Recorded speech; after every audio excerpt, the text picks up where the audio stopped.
So if you were in the last talk, this will go into a bit more detail and show some of the more newer things we've done as of late that you can use.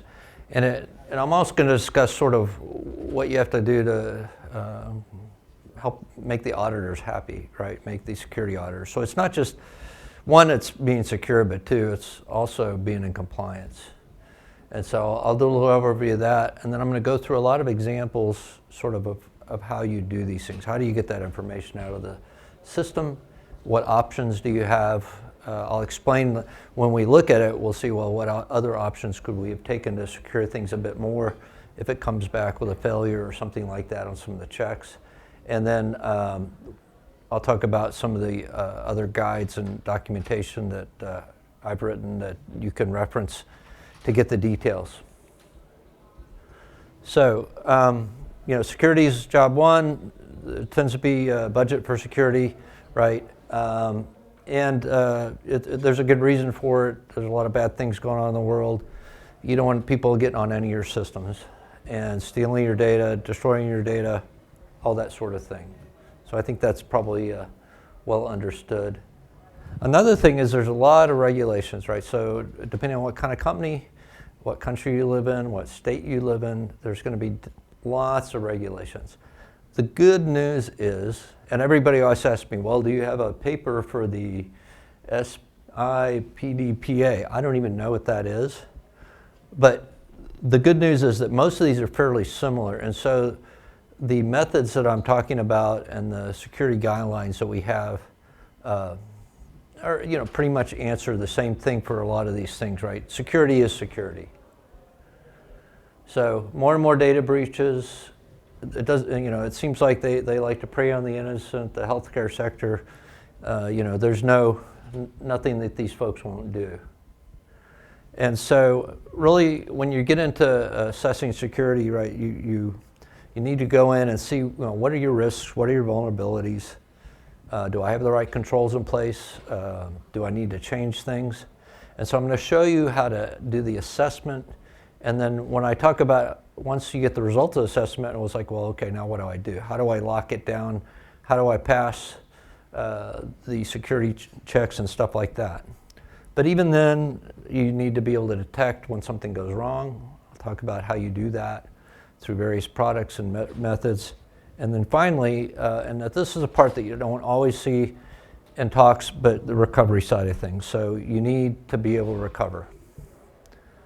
So we've got authentication, authorization, encryption, firewall, auditing, masking, and de-identification. All right, those are sort of the peer, the sections of things that you break into MySQL security.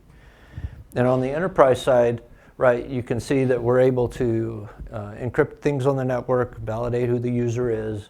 We support LDAP in various forms of engaging with the LDAP server or the Active Directory server. We support native Kerberos, PAMs, FIDO2, WebAuthn, which is the biometric type of standard. We have multi-factor authentication, which, for example, PCI requires now. And then we have, how do I protect the keys that are used for encryption? Well, if the key is the most vulnerable part. The key management is the most vulnerable part of a cryptography scheme. We have HA, so you can recover. We have audit, so you can keep track of certain things that you need. Either if it's Sarbanes-Oxley, you're tracking certain tables. If it's other things that you're trying to comply with, you can really finely configure our auditing so that you audit what you need to audit. You can audit everything, but typically that's doesn't work out well, right? It just generates so much data. But we have a way that you can really set up fine-grained rules so that you can audit what you need to do.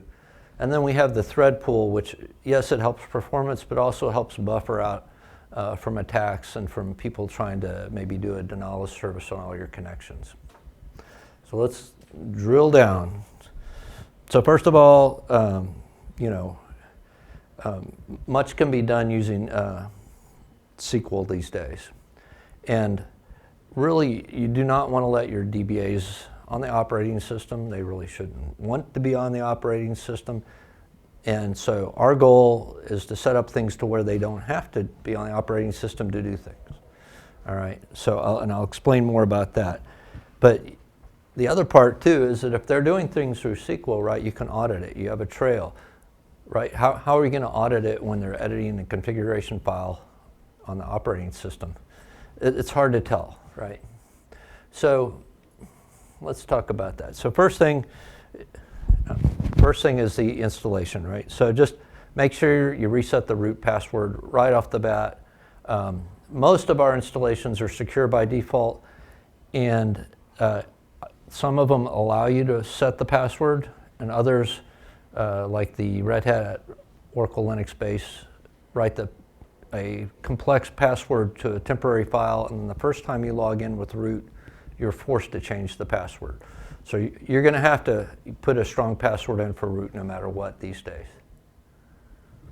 And we explain all that after you do the installation. And I'm going to go fast because this is not many minutes to give a talk on a lot of things.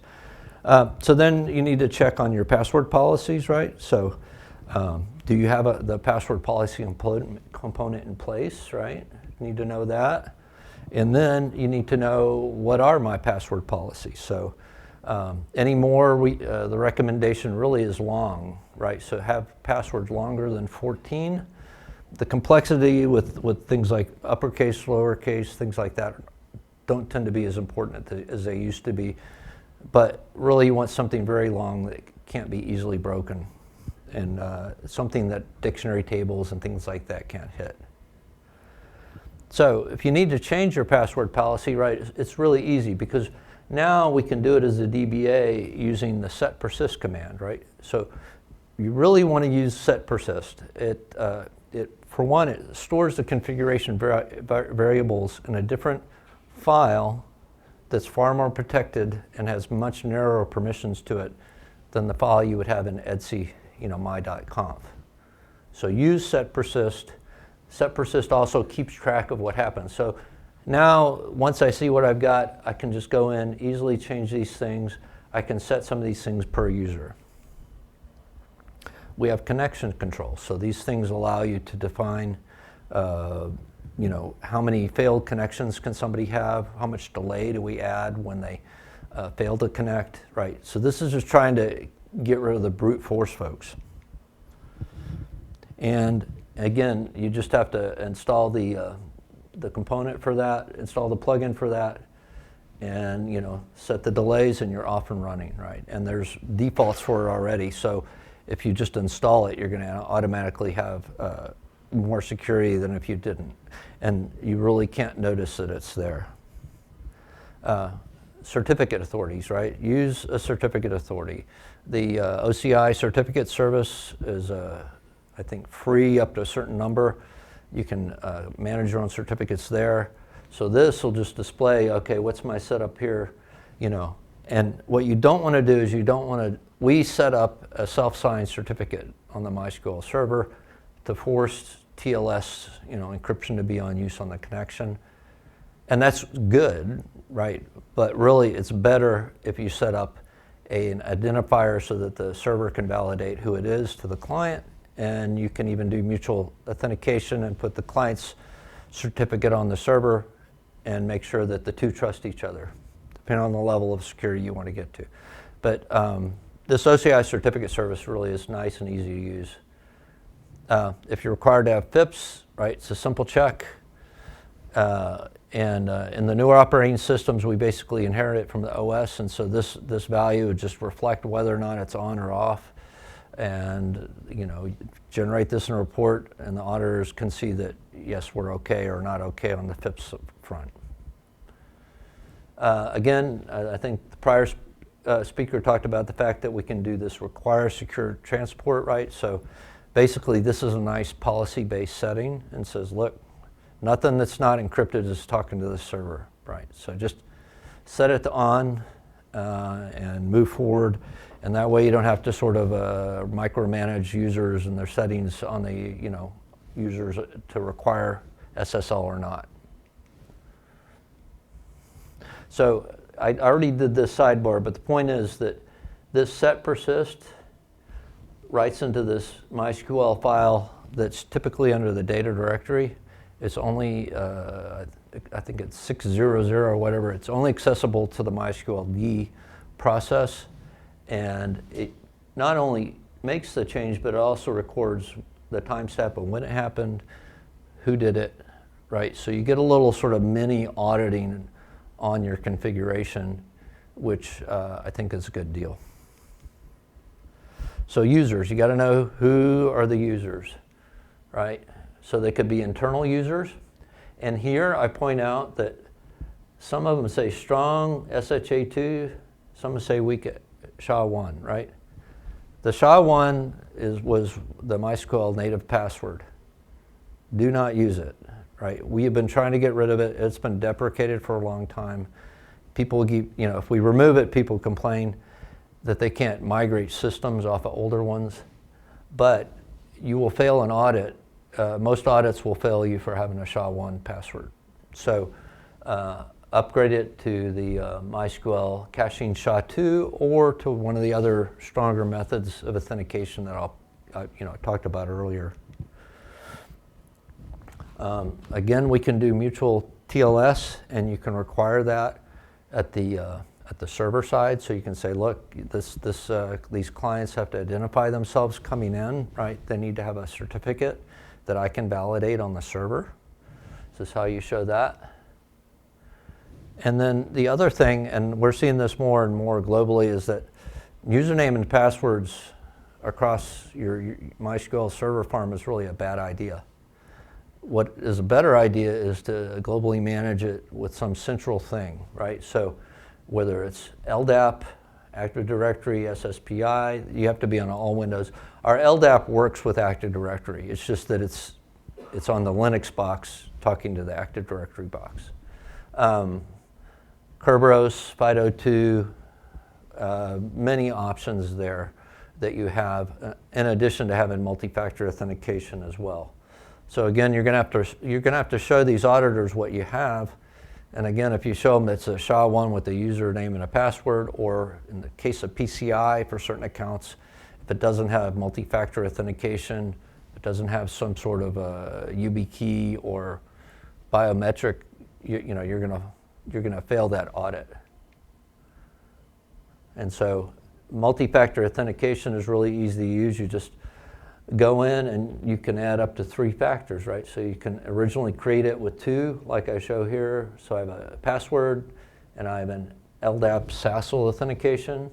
And then I could even go in and get really crazy and add a biometric, right? So we support all these sorts of things. And so it's important to know it's there, because if you run an audit and you don't have it and you have to have it, here's how you can do it. Listing out roles, users, proxies, what are the grants for those things, right? Any security audit, you're going to go through that. So these show grants things are a good way to inspect that. And then, what are the user's rights? And so it's good to limit, right? At least they need, if they don't need 1,000 or unlimited connections, right? If it's not an application, it's just an actual end user doing an analysis, they're not going to need more than maybe 20 or 30 connections. Don't go setting it down to 1 or 2, because a lot of applications multiplex or do a lot of connections. So that would probably not be a good idea. All right. So, our user rights, a lot of these things are in various tables, and you can do reports on these. And then on direct grants, the SQL for that's a bit more complicated, and the reason it is because you want to look at where is the privileged source. So for a user, they might have access because they've been given it, for example, at the database level, or at the object level, or at the column level, or at the the whole server level, right? Depending on what sort of permission was granted. And so this report will go through and show you what that is. And then a lot of times, right, like if you're doing a Sarbanes-Oxley audit, it's like, well, who's got access to the general ledger table or something like that. So, this SQL will give you a report and say, hey, on this table, here's what folks can do, right? Here's the folks that have access. Or, and you can get more specific. So I say, well, who can select? Right, so you can, the reason I provide these is so that you can, change them to meet your needs. Right, and then globally, if we're just trying to look for a powerful user, so a lot of audits require, it's like, who are the strong users on the system? This will show you, based on all different sorts of privileges that they might have, if it's somebody that you would consider a power user. Another thing, we have a document that I wrote. A lot of people were like, "What? I need to know what ports are being used, right?" And so you can actually review those, using a query that I've got here. And depending on what you enable, HA, async, different things, clone, there are more ports than you might think that get opened up and are in use. So those will show up in this sort of report. And then the other thing, it's like, where are the files and what are the permissions on them?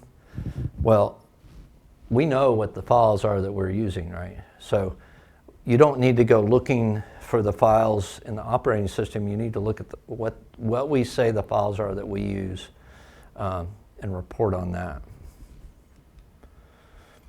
And then, are your keys safe? So one thing that, in the prior one, he talked about the keys and having a key ring, right, that you manage.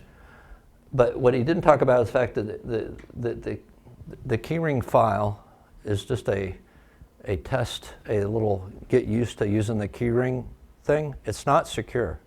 It's a plain text file that contains, the master encryption key. And so this is just here so you can sort of get used to kicking the tires, but you really need to be using a HSM, from Thales or Gemalto or Oracle, or you need to be using a cloud key vault like OCI Vault, or AWS has one, HashiCorp has them. They're all good, right? You just need to have something there. And you need to make sure that those vaults are high availability, because quite honestly, if that goes down and your system restarts, the key's not there and your data's a brick. But that's sort of the idea, right? So on the at rest checks, so in 5.7 we only encrypted table spaces. In 8.0 we've made it to where everything can be encrypted at rest. So redo logs, bin logs, all that sort of thing. And so you have the flexibility to even select at the table space level which tables are encrypted, and then we have policies that you can say, okay, if you create a table, it has to be encrypted. But you're going to have to report on that at some point for an audit to prove, everything's encrypted or not. And this is how you can do that. So everything is in the data dictionary related to that. Again, undo, redo, bin log. Sometimes folks don't encrypt those. Sometimes they do. It depends on, I'll say that the table spaces are the main thing to encrypt, because if somebody steals your table space files, right, they've got all your data. If they steal your redo or bin log or audit file, they got some data, but they don't have all your data. So, you sort of have to weigh that out on the risk basis, whether you want to do that or not, but we support it. So then auditing, right? Do I have auditing enabled, right? So you check the audit plugin. It's there. It's very easy to install if it's not there. And then you have to put rules in place. And used to, we had really coarse-grained rules for auditing back 8 years ago. And the problem was that you ended up filling up the whole disk with audit data. It was too coarse-grained. So now we have these audit filters that you write in JSON. If you go into My Oracle Support, there's a lot of examples of how to use that.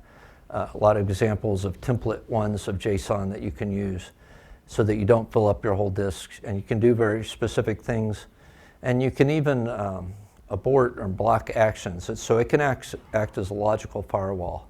So we had a customer, and I don't think it's a good idea, but they wanted to block any statement that had didn't have a where clause. But you can write an abort statement in the audit log to do that. So upgrade, you really need to upgrade. Upgrade gets much easier in the LTS model. And the reason is because we're not changing the file formats, right? And so the server, you can upgrade, you can downgrade, you can do a backup on one version and restore it on another. And the physical file formats will be consistent in this 8.4 LTS series. So, our security architecture really, again, is built so that you can, ensure that you have strong cryptography, ensure that you have strong authentication. The firewall is great for blocking things. We have a bank. For example, if you're a bank and you have very static applications, known SQL that's coming in all the time, again, you just turn on this learn mode, and these guys had 400,000 patterns that were valid that could go through to their application. And this is an Eastern European bank, and they were always getting, hammered. And it works. They didn't notice any change in performance or anything like that. That's the other thing that we always get asked about is performance on security. And on the encryption at rest, the stuff is unencrypted when it goes up into the buffer pool. And so if it's already up in the buffer pool, it's fast. The CPUs have specialized processors optimized for OpenSSL, which we use to do the cryptography. It's super fast. So I've never gotten a complaint on performance related to at-rest encryption. So let me see this. So again, we've got a lot of options on authentication, right? So I think, and one of the things that's a lot of DBAs don't know the Active Directory LDAP side. So partner with your authentication, with your centralized folks on that. We have native Kerberos, so if you want to use a token-based, no passwords, we've got one customer that's got 10,000 MySQL servers deployed running purely on Kerberos. But then, there's other sorts of things you can do to add extra security for super high security things that work with YubiKeys and things like that. And again, we have multi-factor. Another thing too, so if you look at the options here, right, it's not just username and password, but it's also certificates, right? So validating who the client is with X509, all of these sorts of things, and they can all be in a combination. And so if you're in an enterprise, right, then you can hook into the LDAP, or you can hook into the KDC for Kerberos, right? All these things are available. And what's nice is that you can map these things to what we call a proxy user, set it up once, manage the group off the centralized thing, map that proxy user to the group. And then, for example, a lot of these hacks happen when they lay somebody off, disgruntled employee. They delete them from Active Directory, but they've got access to 15 MySQL databases with a username and a password, and nobody ever bothers to go in and remove the account, and they somehow get in, right? There's things like that happen, and that's why really centralized user management is really a better way to go. I would say the other thing too is that a lot of times these aren't people, but they're functional users, right? They're an application, and so these tokenized schemes like and we're working on some new stuff that is a little more flexible, like Kerberos, are nice things to have when you're doing that. So if you're going in the cloud, we support something similar, but we do it, so in OCI, there's an identity service, right? And so all your authentication and the things in OCI is based on your identity in there. And so what's nice is that can hook into LDAP, it can hook into Active Directories, federated from your enterprise, or you can manage everybody in that.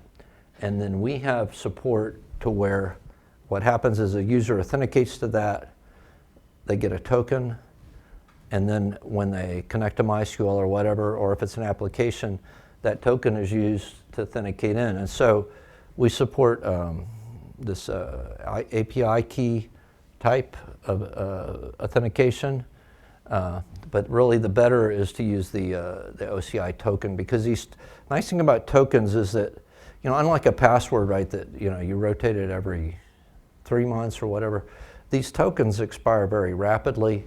They get renewed automatically, and so it's sort of a set and forget on the automation that you set up. And so it really, that's why you want to go there. Let's see, firewall, we added a thing where you can add groups of users and map to them, so that's sort of something new that we did.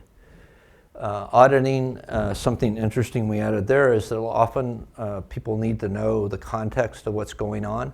So why did the DBA go in and run this grant statement? Well, if he's got a help desk ticket, he can emit the help desk ticket number into the audit log, and then that'll be seen corresponding the session that he's done. The other thing we added was that so we can reflect data into the audit log that has literal data, numbers, names, things like that. But if you don't want that, then you simply set up the filter and tell it to put the message digest, right? So where there would be data, there'll be question marks, right? So you can see who did what, but you can't see the data that they inserted. So if they're sensitive PII or things like that, then it won't be there.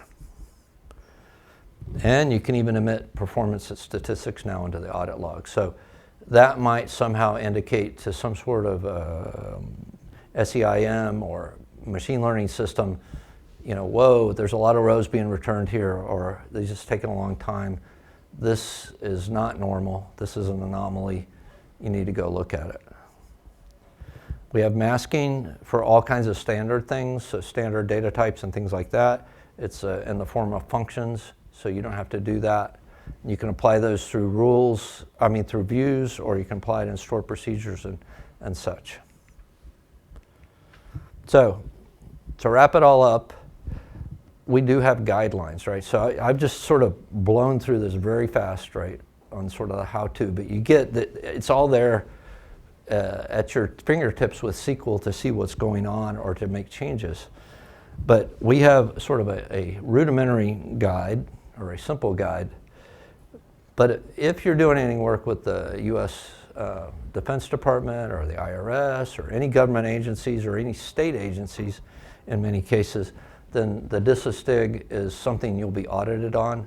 And it is 120 rules to check. And I wrote this thing, and it's got, so what that has the check, why you need to check it, and if you fail the check, here's what you need to do to get back in compliance. And this is available to everybody, so you don't, even though you may not be going through a DISASTIG audit, this is a good way to look at things. But the other one that's interesting is the Center for Internet Security Benchmark.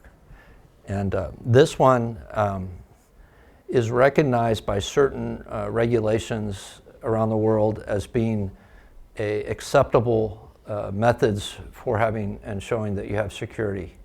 So if you get audited for some regulation you never heard of, it might be that this references into the CIS benchmark as something that's acceptable to them if you go through and do your risk assessment with this.